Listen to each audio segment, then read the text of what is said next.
Well, why? This is not Ezra. What did she read? Okay, you are clapping for me for giving her such a short passage. You can do that better. You can do it better.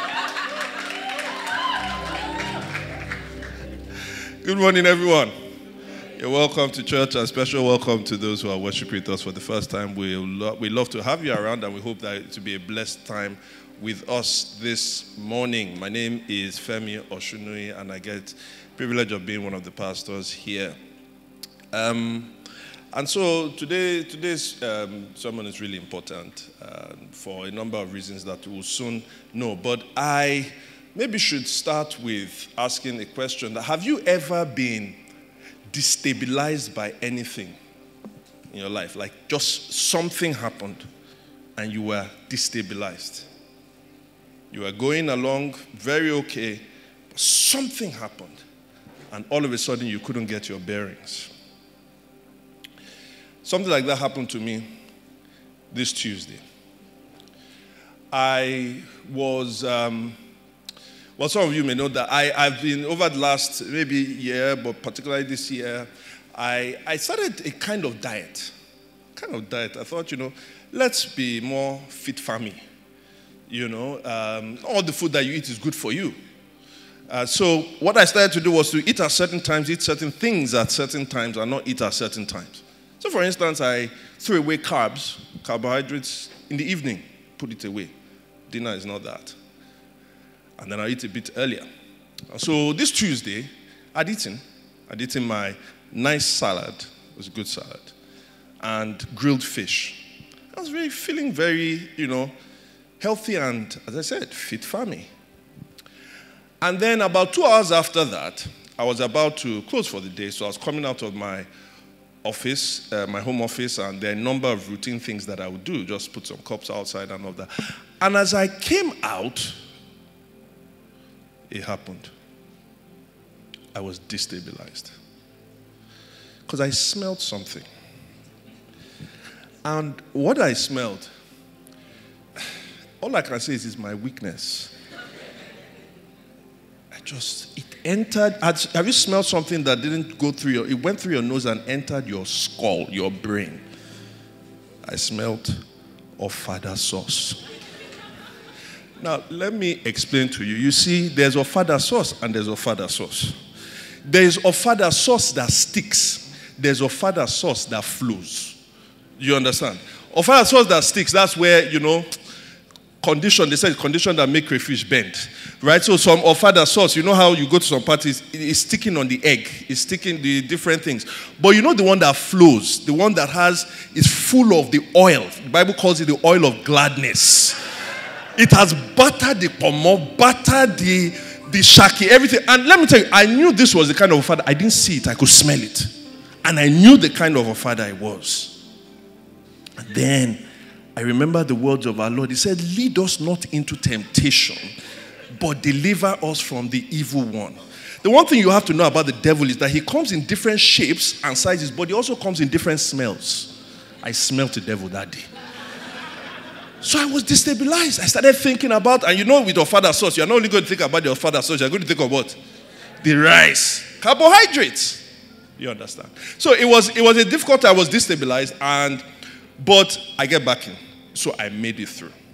I didn't go downstairs. I didn't ask. I did. Thank you. I can't fail you guys now. If pastor is not falling up and down. So I made it through. But I made it through. I have to confess to you, I wasn't stable. I eventually became stabilized the next afternoon on Wednesday when I devoured it. Totally. It's not the first and will not be the last time that food has destabilized people. In my case, it was an individual, but in some people's cases, it's a group of people. You see, in the early church, when the church was just born, they had gone through a number of things. First of all, they were on, feeling high because God had done miracles among them, lots of conversions, all of that. But very soon, they started facing opposition externally. But that didn't deter the church. They continued their mission until food came into the situation. You see, the church at that point was made up of what you call home Jews and diasporic Jews, right?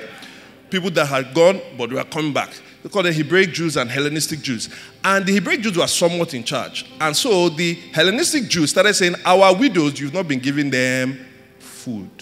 And it was going to tear the church apart. How do I know that? Because the things that are written in the book of Acts, they are very selected. It's a 30-year period. They don't just put anything there that's just for fanciful reasons. It's because it was significant. It was going to tear the church apart. So what did the leadership, the apostles, do in response to this destabilization?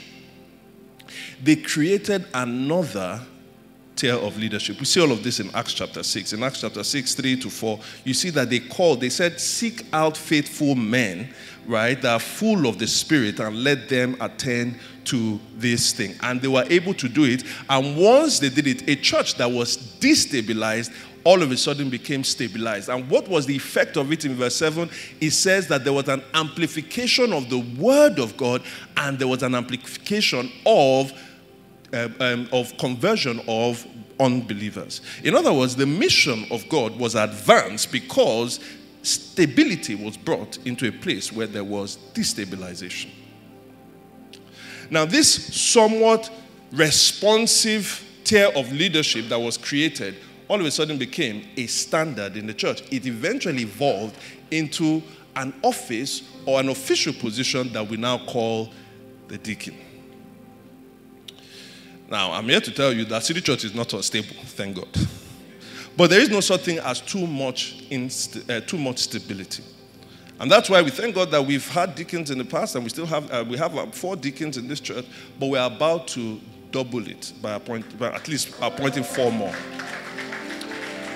Now, but because at the time that we'd appointed deacons, some of us who are with us today were not there. And so it's important that I teach about what the role in the church is. But I'll tell you this sermon is not just about learning about deacons. It's about learning about stability. How does stability function in our own lives personally?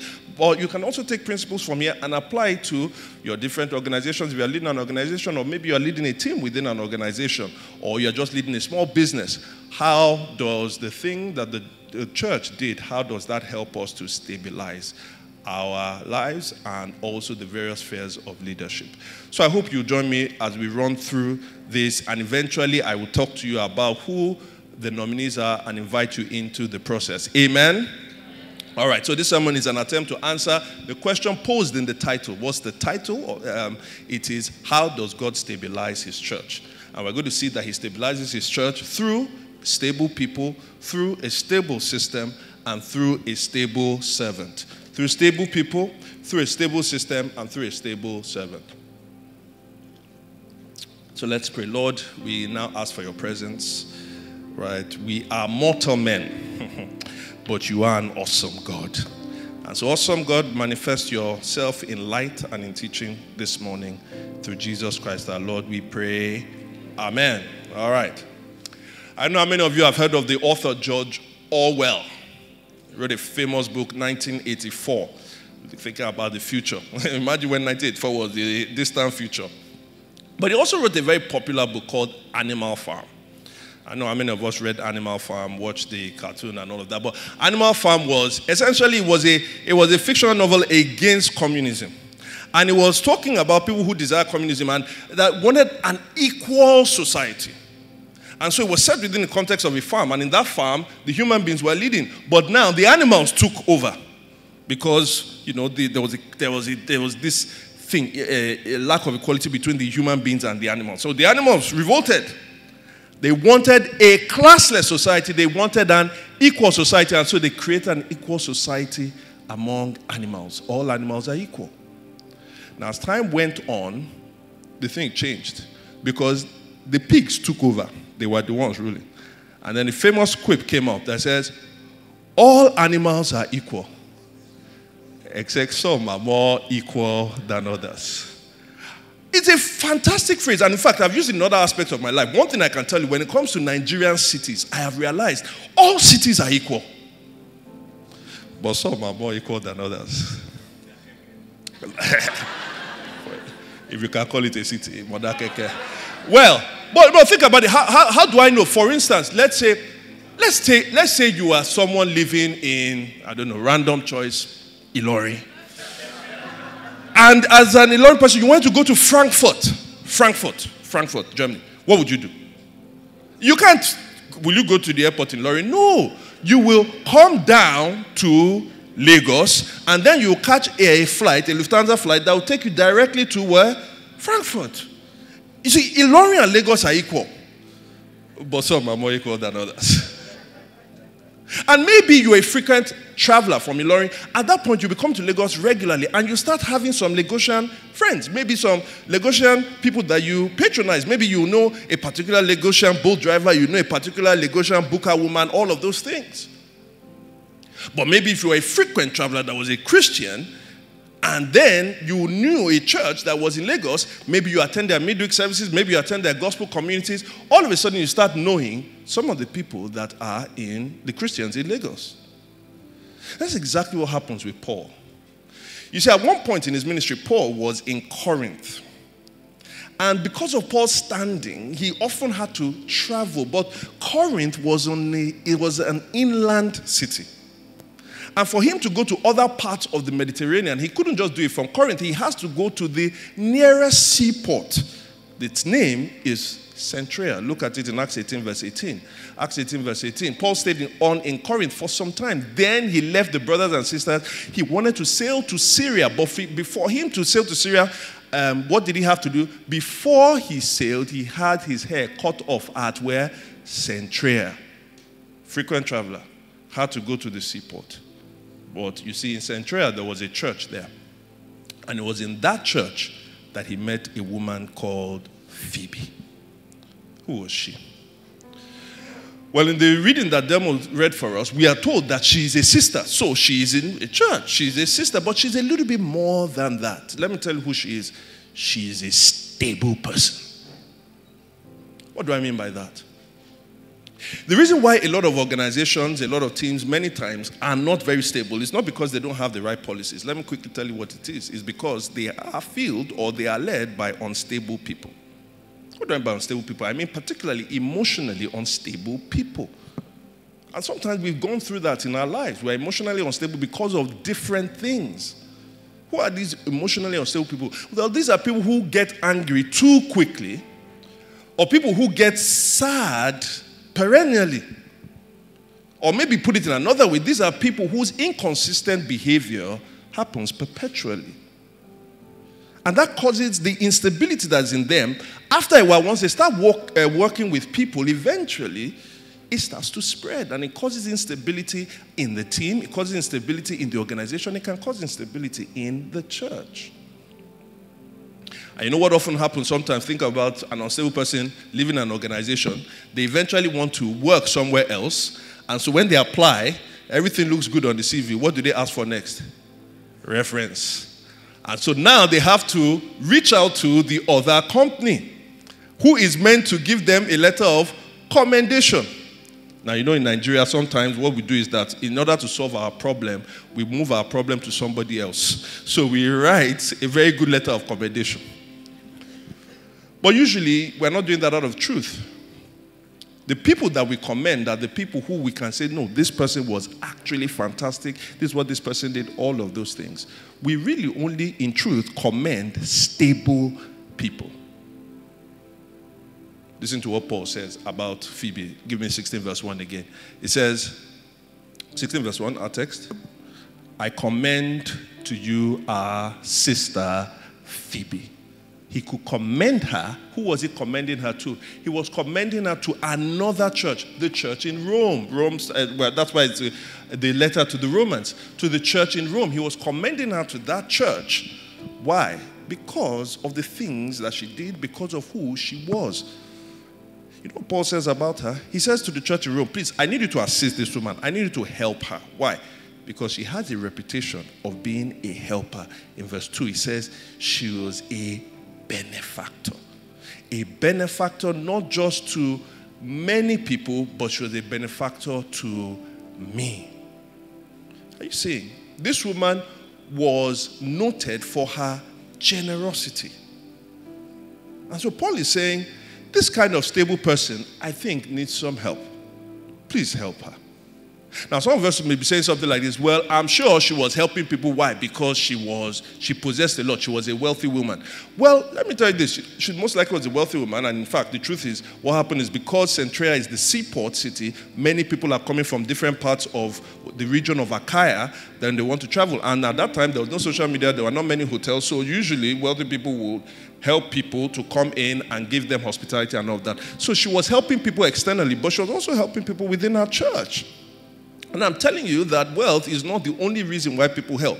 You can have wealth, but if you are not stable internally, you will not be able to give in generosity. It is people who are stable internally that will not use their wealth as a form of security and say, hey, Omo, I don't know when I'll have this thing again, or I have been poor before, let me keep and hoard everything. It's somebody that is much more stable and secure that will say, well, I know by God's grace I'll be able to make more, but this person needs it. Our generosity flows out of our stability. That's what we learned from this woman. In fact, when Paul is talking about the qualifications of a deacon, it says in 1 Timothy 10, that they should be tested first. So she's a deacon of the church because she was tested first before she served. So the question becomes, how can I become emotionally stable then? Because if that's what we're saying, because maybe you have some issues with that. Let me quickly comment. I'm not going to spend more time on this. I've said a few of this earlier before. I said it in our Renew seminar last time, so when the message comes out, and I think in a few messages after this year, we'll talk about it. But let me quickly give you three things. Three things that lead to emotional stability. Why? And these three things are under one heading. Basically, it's this. When you look at the qualifications of a deacon in 1 Timothy 3, verse 8 to 12, what you will find is that almost virtually everything that is there really doesn't focus on emotions per se. It focuses on a person's spiritual maturity. So what do you need to be emotionally stable? You need to be spiritually stable. What do you need for emotional maturity? You need a certain level of spiritual maturity. How can you do that? These three things. Commit to these three things. 1, commit to spiritual disciplines. 2, commit to community. 3, commit or consider committing to getting therapy. Now, the last one, getting therapy, I recommend that, and if anybody has ever told you as Christians we can't get therapy, please just don't listen to that. The knowledge that comes through therapy is the same knowledge that is given by God. It's the same way God gives people knowledge of mathematics. If you say I'm a Christian and all the knowledge comes from God, there is no verse in the Bible per se that has ever built a bridge or has started a road, and we come on all of them. Are you following me? And if physicians are doctors of the body, then therapists in some ways are doctors helping us with our mental capacities. And so if we're in severe situations because of things that have happened in our past, our traumas and all of those things, sometimes things are so deep, I want to ask that you seek the intervention of a therapist. As a church, we've helped people, supported people, recommended people to therapists that we're involved in. Now, having said that, some of us don't need to get there. If we just do the first two, commit to rhythms of spiritual discipline and also community, they are almost like eating healthily. They are almost like taking your multivitamins. Taking your multivitamins and eating healthily, most of the time you don't even remember what you ate. It's not very sexy until problem comes. You see, many times what spiritual disciplines are meant to do is to give us a sense of reality of God that is with us. That we can hear him, that we can fellowship with him. Again, nothing like the sky is open or anything like that. No, it's just that you can have this stable relationship that you know that your Father is here or your Father is there. So that in the hardest of times, you don't start questioning so many different things. You've already been meeting with him. You know the sound of his voice. Someone almost joked. They said that if you don't learn how to hear the voice of God, it can be tragic. Imagine Abraham. Abraham was hearing God's voice, and Abraham heard God he's going to get a promise. And okay, Abraham heard God that he was going to have a child. Abraham heard God that he should go and sacrifice Isaac. And when Abraham went to sacrifice Isaac, when Abraham is about to use the dagger to now slay Isaac, and God says, stop. Imagine if Abraham did not know how to hear God. we need to hear God in our most difficult moments. The promises of God given to us in the Bible in different ways. How do you get that? You cannot just switch it on. You are committed to a life of discipline. But the other thing is community. Again, when we say community, sometimes people see it as we are recommending some kind of silver bullet to answer our problems. No, what's community? It's just showing up regularly to be with people. But here's the point. It is in the showing up regularly to be with people that you start forming relationships with them. And when you form those relationships over time, when you hit a very terrible place, you actually have somebody to call. You know, one of the most difficult things is when we hit problems in our lives, why a lot of people are unstable is they don't know how to talk to God, and they don't have anybody to talk to. At some of the most difficult times in my life, the thing that stopped me from going into depression was just somebody that just says, I will be with you. You are not going through this alone. It's okay. And that sense of confidence is true. There's somebody with me. It's the difference between somebody that is saying there's no one with me, nobody cares about me, blah. The problem is you never formed relationships with anybody over a period of time. So you want to be emotionally stable, as I said, commit to spiritual disciplines, commit to community, and consider committing to therapy if things have gotten terrible. Now, let's quickly move on to the second point, through a stable system. If you find people who are stable, here's what Paul is saying. He says, ordain them. Why ordain them? What does that even mean? Well, to ordain them assumes that there is a structure there. Now, listen to me very closely. If you want a stable system, it is not enough to just have stable people. You need a structure. Why? Many people like to say something like this, that church is not an organization. It's a what? It's a what? Man, you've not heard that. It's an organism. They say it's not an organization. The church is not an organization. It's an organism. To which I often say, I have never met an organism that was not organized. In other words, the organization still is important for the organism to flow. Remember the early church, when they reorganized, what happened? There was life that flowed out from the church. And so if the church is meant to be functional, it's meant to be organized properly, because a stable system happens when you put stable people in an organized structure. So when it says ordain the people, it's saying these stable people need to be put within an organized leadership structure. Let's show one proof of that. So Paul is writing to the church in Philippi, and after he has acknowledged the people, the Christians that are there, he then says to all God's holy people in Christ Jesus at Philippi, all the holy people, then what? Together with the overseers and deacons. The overseers are elders or pastors. So in this church we have 3 of us, right? But then he also says the deacons. There is a structure that is there, an ordained structure. Now very quickly, this doesn't mean these are the only 2 kinds of leaders you have in a church. No. In Acts chapter 6, remember, it wasn't because they had a revelation of something called deacons that they put them there. There was a problem and they solved the problem, and they anticipated this problem may happen again. So let us put a system there. In the same way, for us, for many of the things we want to achieve, we have other kinds of leaders. We have gospel community leaders, we have affinity group leaders, we have unit head leaders, all the different things. And we'll continue to create more forms of leadership and promote leadership. However, from what we see in the Bible, these 2 remain in terms of ordination, in terms of, irrespective of all the other kinds of leaders you have, you should always have these 2. So that's the first thing about stability of the system. But let me add something else, and I'll spend a bit more time on this. Stability isn't just about the temporary. Stability is about longevity. In other words, how do I know when a business is stable? It's not that they have friendly registered as CAC, as some people like to do. And they have registered, they put it all over. Hey, you put it all over social media. You just registered. Doesn't mean you have a business. Or worse off is, you have finally gotten your first round of funding, and then you throw a party. You have not sold a product. You have not offered a service. Nobody has paid for anything, but you are celebrating a round of service. No, that doesn't tell me your business is going to be stable. Your business is stable when, or your organization is stable, and the same thing with the church. When it is stable, you produce the same thing over a period of time. Longevity is important. Are you following me? So if we want to stabilize things by putting the right people in the right place, we have to still ask the question, how can they be stable over a long period of time? And I think that the reason for ordination, there are 3 reasons for ordination that indirectly give you the means of stabilizing over a period of time.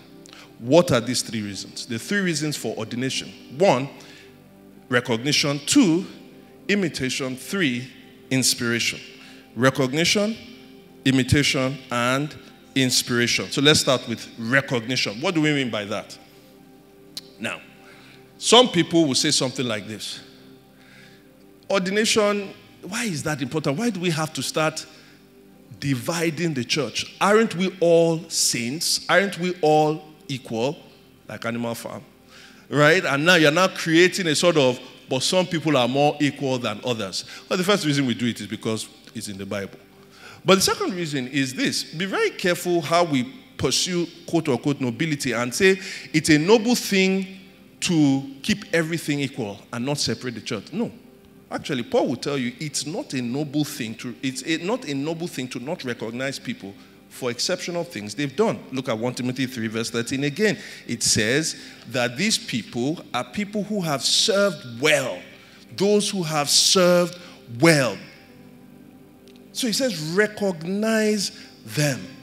You know, when Paul says in back to our text that Phoebe is a deacon of the church in Centrea, remember, he is commending, he's recognizing Phoebe in a church that she is not in on the basis that she was first recognized in her own church. Should I say that again? He's giving her recognition in a church that she doesn't go to on the basis that she was first recognized in another church. Phoebe, a deacon, so she's been recognized in that church, of the church in Centrea. That means the Centrean church had already recognized her. If you want a system or a team or a system that you know will not last long, here's what I can tell you can do.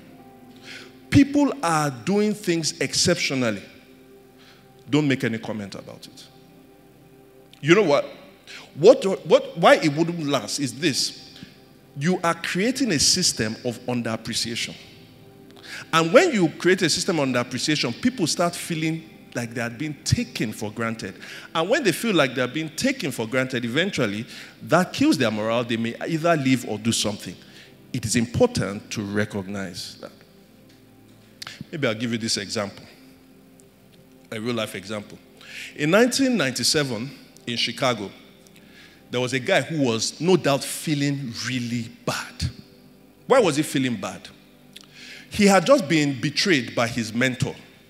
You see, what had happened was that he had served under this mentor. The mentor was the CEO, right? He had served under this mentor for a long period of time, and everybody recognized that he was instrumental in the growth of the organization.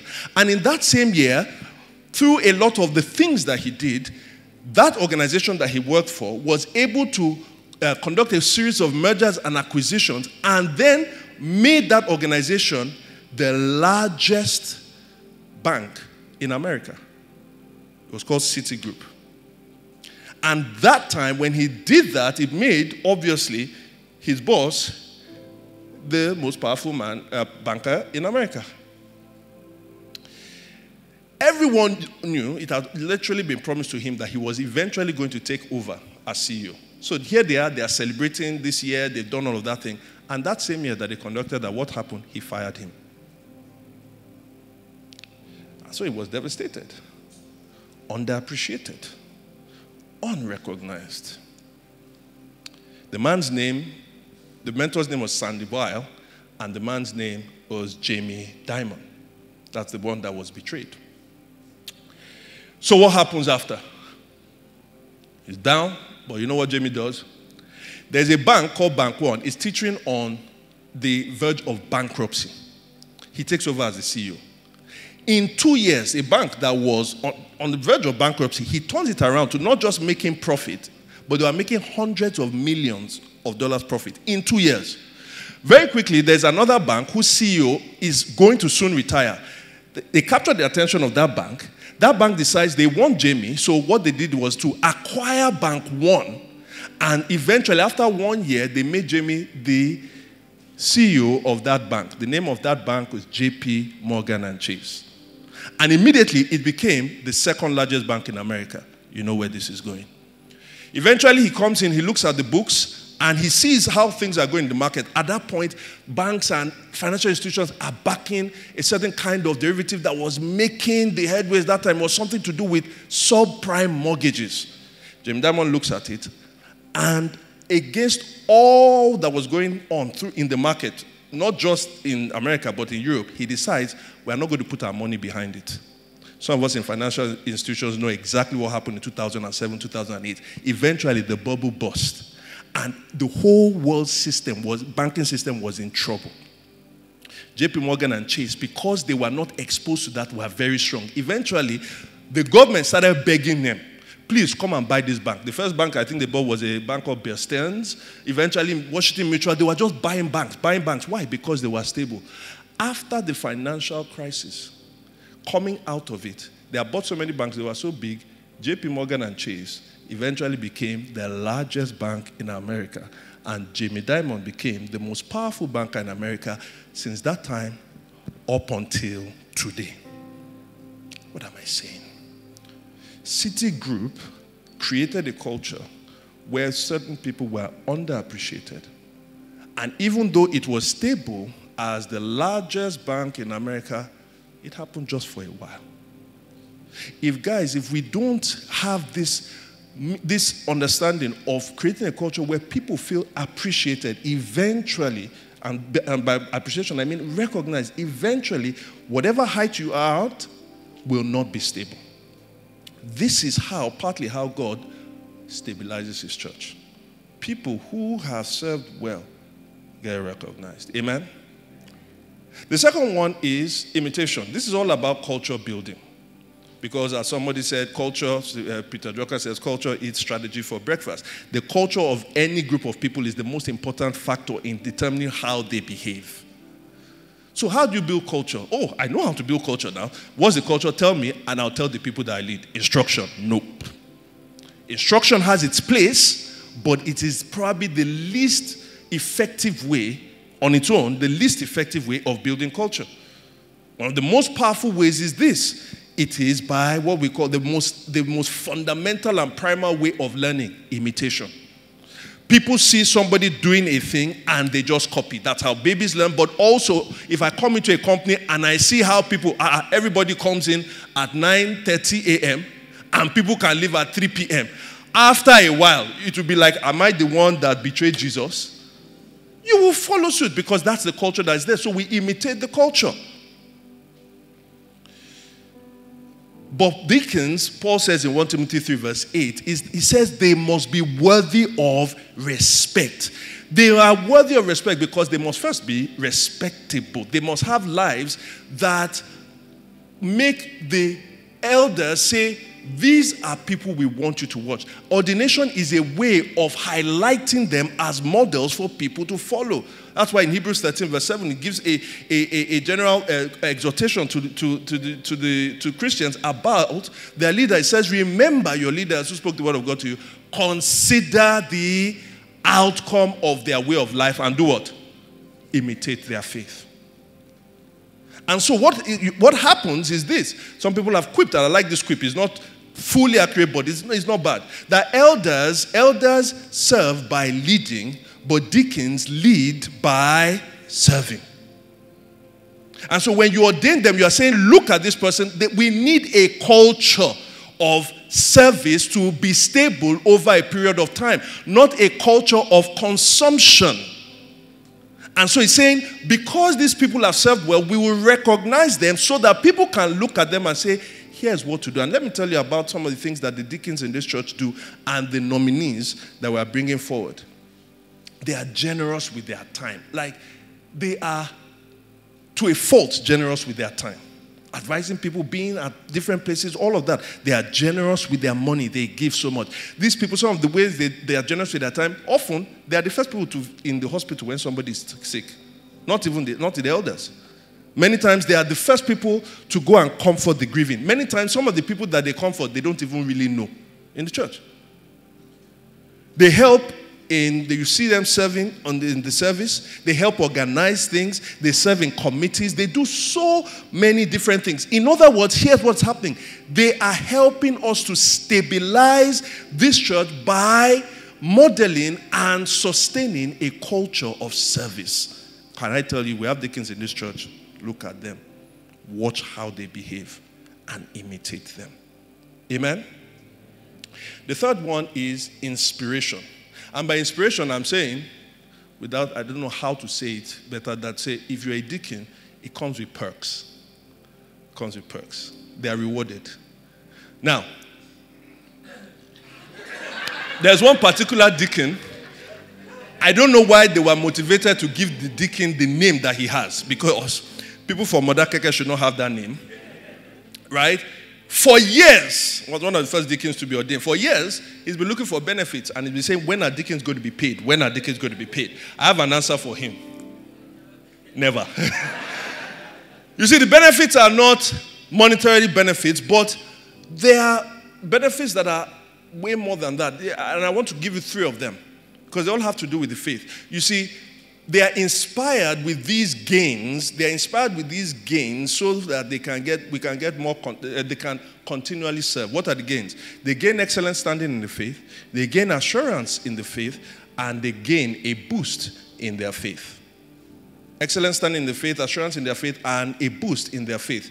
Excellent standing. If you look at 1 Timothy 3 verse 13 again, it says, "Those who have served well gain an excellent standing." This is very related to the recognition part. But let me just put it this way. For me, and I try to model this so that all of you can follow. If somebody becomes a deacon today, most of the time, 90% of the time, I'll call them deacon this. I'll call them deacon that. Now, somebody will say, why? Titles, we're all brothers and sisters. I know. But at the same time, it says they are worthy of respect. And we know that sometimes titles are ways of putting respect. It's not just for the person, it is for the office. So when you know there is an office that is there, when we call the name, we are giving respect. It's just like, I know some of us do it, I don't think it's right. You don't go ahead and just say, Babajide Sanwo-Olu. You run an election first. You don't go ahead and just say, Bola Ahmed Tinubu. No. Whether you voted for them or not, it's not the case. There is an office. They have legally entered into that office. It's President Tinubu. It's Governor Sanwo-Olu. Even if you don't like the person, give respect to the office.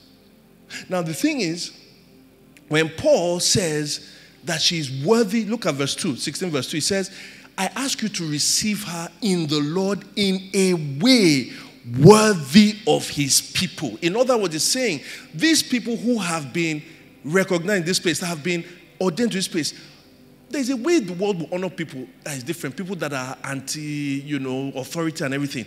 But you, the Lord's people, there's a way that is worthy. Now, some will say that must that be calling them by the name? You don't have to. I said it's modeling, but I think that is one way that universally we practice things. I call them deacon that because they have served excellently, and those who serve excellently deserve an excellent standing. Amen?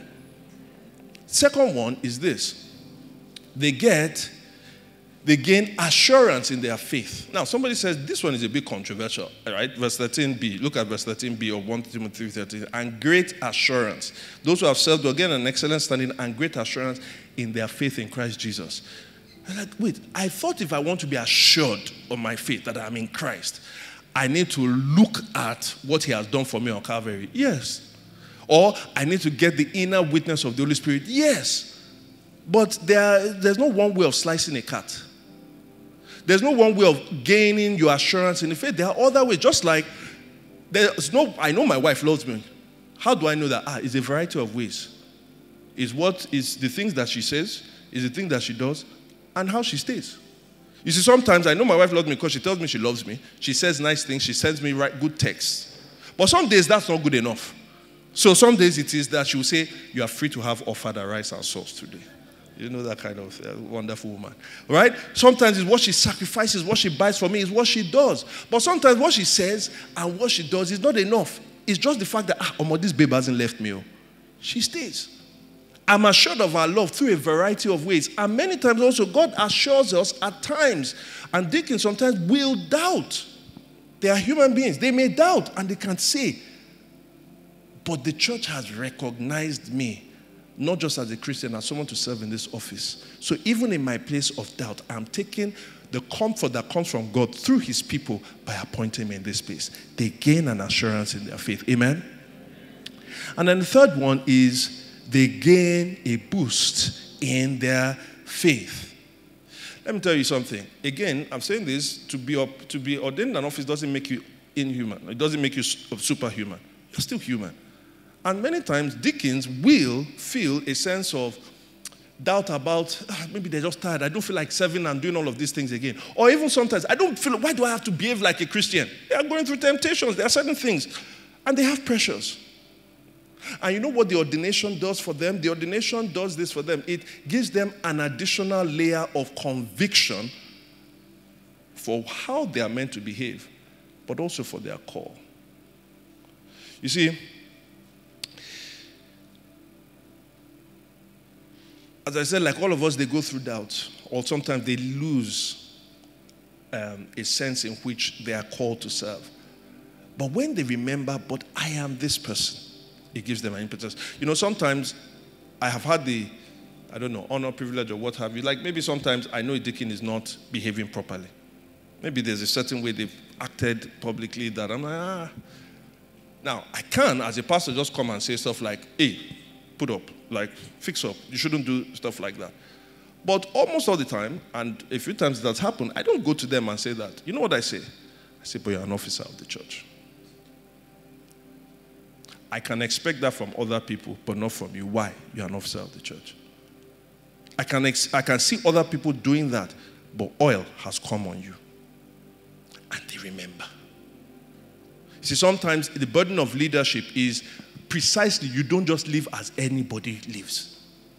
Some people say, what's the difference between the number one and number two? Like number two is a leader, number one is a leader. But by the time you get to number one in a particular place, you see that the burden of maybe people that are employed, it really falls on you. And so you can't just say anything. Some of the bank CEOs cannot just come and just say, you know what, I'm not sure our bank, I'm doing everything I can. I'm not sure our bank will survive next week. You know what will happen in the stock market? If the CEO says it, if a normal manager says it, so he has to live his life differently because of the responsibility put on him. But what happens is that when they are being tempted away, they can look to the fact that they were appointed, they were ordained, and say, that gives them an additional impetus for them to go back. Paul says to Timothy, and as a leader, watch your life and your teaching, for by it you will be able to save not just yourself, but also others. So there are these perks that come. This leads me to my last point. There are these perks that come. But then the third thing is that it's through a stable servant. And maybe somebody is here is now thinking, when you put this thing, I sort of like this deacon stuff. Because the deacon is sort of like a midway between the pastor and normal congregant. I get all you are saying. I should have ambition. Careful, curated ambition. You know why? I don't want to be a pastor. I don't want to talk too much. Pastors, they get dragged on Twitter and all of those kind of things. So even though they get perks of respect in the church, they get too much wahala. However, I can escape anonymity all around. I can get respect and all these perks. And at the same time, I don't have to get all these problems if I just become a deacon. Somebody say ambition. Ambition. That's careful ambition. Now, if you are thinking in that way, I don't blame you too much because the way we normally, we're faced with that. Some of us, it reminds me of situations of an interview. And if you go for a job interview, many times what happens is the inevitable ambition question comes. Where do you see yourself what? In 5 years' time. What are your career goals for this particular job? Well, it reminds me of somebody who faced that thing, and maybe you are answering in this same way that this person did. So, what are your career goals? I mean, where do you see yourself 5 years from now? Where I see myself in 5 years from now? The truth is, I'm not somebody that can see the future, so it's not something that I can predict. But then, my pastor used to see vision. So I don't know if you really require it. Maybe next time I can ask him that you should pray to God to help me see my destiny. Then if I will come back here to report it, sir. But for myself, I don't really know it. I don't know. So, still tell me, what are your career goals?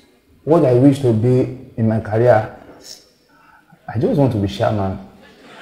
I just wish to be chairman. You just want to be chairman? I don't wish to be chairman. Okay, that's good. That's good. I can't lie. I just want to be a shaman too. Just a shaman. And many times, you see, when we think about, again, leadership, we think about leadership, let's be honest, quite frankly, from a positional standpoint, not a functional standpoint. And that turn in itself totally transforms how you lead and the effect of that leadership. It's not just this lady that was facing this. Jesus himself was facing it. At some point, after Jesus has spoken to his disciples about kingdom, there's a coming kingdom, blah, blah, and they're like, Omo, I've given up everything and all of that. Because they were 12, but 2 of them were brothers. They say, Omo, let's get ahead. So he said, Jesus, see, we're going to ask you something, but you must promise us you will not refuse us. You know when somebody says, I'm going to ask something, but promise you give me. Jesus said, because you want to hear the thing, but you don't want to promise. So Jesus says, say what it is. And I said, okay. Jesus, see, when your kingdom comes, this is Mark chapter 10, 37. When your kingdom comes, see, you are the king, but one of us will just want to be Otumba on your right hand, and the other one on the left hand. Give it to any of us. In fact, later he said that when the other disciples heard it, they were indignant. They're like, these people are not humble. Now lie. They were indignant because they didn't go and ask first. They wanted to be chairman. And when we think about leadership from this standpoint, we invert how leadership was meant to be used. Because at that point, we are saying, let me get to this particular position so that when I get to this particular position, I will enjoy perks. People will be respecting me up and down. I said respect is good, but when you pursue respect for respect's sake, you have inverted and you have corrupted that pursuit. And so what happens? Jesus rebukes them in Mark chapter 10, verse 42 to 44. He says, look, the whole world in nations, Gentile nations, have gone awry because of this kind of leadership. He says, you know that those who are regarded as rulers of the Gentiles or the nations lord it over them. You see, looking for position, if you just want the position, eventually you become a tyrant. You lord it over them. And their high officials exercise authority over them. 43. Not so with you. Instead, whoever wants to become great among you must be what? Your servant. And whoever wants to be first must be slave of all. Jesus is saying, don't you understand it? Before positional leadership comes, is functional leadership. Leadership is about serving. And he's saying again that the nations have gone, they are part of the way he was saying that the Gentiles can be seen as non-followers of God is the effect of this kind of leadership. This kind of leadership is self-serving. This is what the Bible calls sin. It creates an instability of injustice. And you see injustice all around in groups of people because people just want to be served and they want the perks of that positional leadership. He says, not so among you. You see, when God looks at the world and he sees all the injustices of the world and he says, how can this thing be solved? When I see all this bad kind of leadership, how can it be solved? God doesn't say leadership doesn't matter. God says, no, good leadership matters. So God says, I'm going to look for somebody that will bring justice to the nations. And when God started considering who is going to bring justice to the nations, God did not look for an emperor. God did not look for an orator. God did not look for a senator. God did not look for even a pastor. You know what God looked for? A servant. Isaiah 42 verse 1 says, behold my servant, whom I uphold, my chosen one in whom I delight. I will put my spirit on him and he will do what? He will bring justice to the nations. Who is that servant? That servant is Jesus. The one who was rebuking his disciples, telling them this is not how leadership is. It is about service. It's about trying to make people better. It is service to God and service to people. And he demonstrated it. So when he finished rebuking them, he completed it in Mark chapter 10, verse 45, saying this. He says, for even the Son of Man, the most highly exalted human being, even the Son of Man, did not come to be served, but to serve. The leader of all leaders served by giving his life as a ransom for many.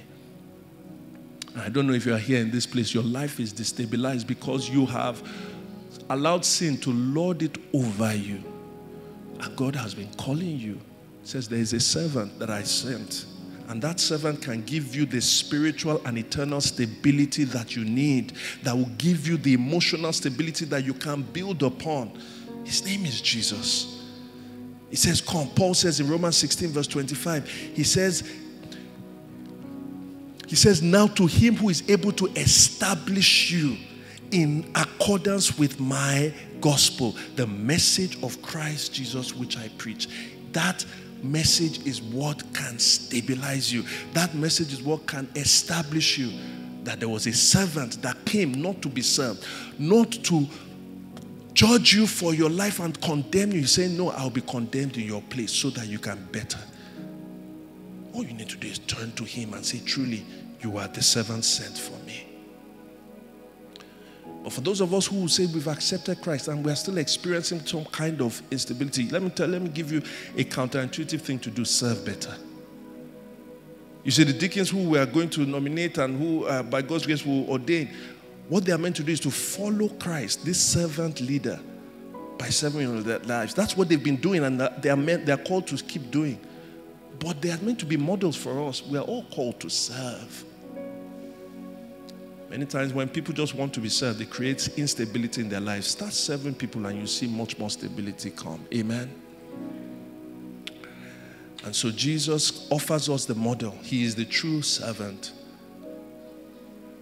that serves. But one more thing. I said that leadership should not start with position. It should start with functions. But honestly, when you functionally serve over and over again, eventually you will be recognized in a position. How do I know that? This Jesus that served by giving his life, eventually he did not remain dead. In fact, he said God brought him from the dead, and now God has highly exalted him and has given him a name, a position above all, that at the name of Jesus every knee should bow and every tongue should confess that Jesus is Lord. And in the same way, these people who we are nominating and we want to put in a particular position, we are honoring them for their service. They never came in and said they want to be deacons. But we have seen how they've served, and we said, no, let us recognize them. And let me tell you, in every sphere of your life, just aim to serve. Lead by serving, and eventually you will be recognized. Let us pray. I just want to pray very quickly for some people. I want to first pray for people who would say they don't know the Lord. I want to pray for people who say they don't know the Lord. I want to say, look, this is the most important decision you can take. Your eternal stability. And maybe the Lord has been talking at you through this message. I just pray for you now. Lord, I pray that every resistance that stops them from coming to you, Father, I pray that you fight against that resistance. Let them be wise unto salvation. Let them see, Lord, that more than any kind of stability, their eternal stability matters. And that you, out of love, Jesus, you were destabilized on the cross so that they can be stable forever. Let them come to you. Let them surrender their lives. Let them know, Lord God, that you will none that comes to you would ever be put to shame. In Jesus' name. And I want to pray for those who, yes, you are a Christian, or even if you're not a Christian, you are experiencing instability, emotional instability. I want to pray that you will experience the stability. The psalmist says that I cried unto the Lord. He heard my cry. He turned his ear to my cry. He says, I was in a he lifted me out of the miry clay. He lifted me out of a deep mud, and he set my feet upon the rock and gave me a firm place to stand. Lord, I pray, oh God, that anybody that is in a slimy pit emotionally, anybody that is in the mud and the mire, you who turn those who are sinking to those who are lifted, I pray, oh God, that you will lift them. I pray that their crying will eventually be turned to singing. In the psalmist, he says, after he set my foot upon the rock, he says, he put a new song in my mouth, a hymn of praise to my God. And I pray that that will be it, that your crying will be turned to singing. I pray that your ashes will be turned to beauty. I pray that your mourning will be turned into dancing, so that many will see and fear the Lord and put their trust in him. Lord, we thank you. We give you praise in Jesus' name. Amen.